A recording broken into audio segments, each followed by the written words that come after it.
The Creative Grid's 45-degree kaleidoscope triangle ruler is a double strip ruler created by Rachel Cross to make it possible to sew 2.5-inch strips together to form a 4.5-inch section that can be cut with the triangles at the top of the ruler into unusual shapes. In this case, we cut 45-degree kaleidoscopes. You can also cut 45-degree half-square triangles, 60-degree triangles, and 90-degree triangles. In order to complete this block, take 2 strips of fabric and sew 2 2.5-inch strips together.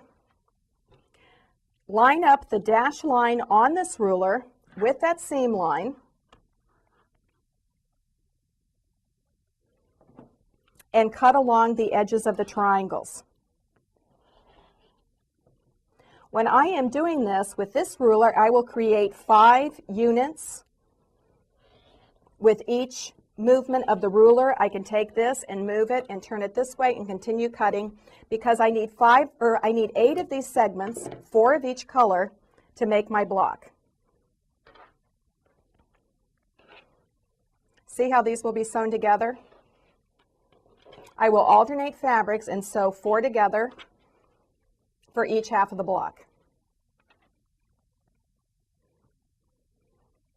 In this case, see, here are the units right here when you sew them together, and then you have to square up the block because it has these odd angles on the end. To do that, you need to cut a 3.25-inch square. On the ruler, there is a mark right here that says 3.25 inches, so you can cut a strip 3.25 inches and then cut it this way to the 3.25-inch square that is marked on the ruler to get your corner units. Here are my 3.25-inch squares, and once the kaleidoscope was sewn together, we added these triangles to the corner to create the finished block.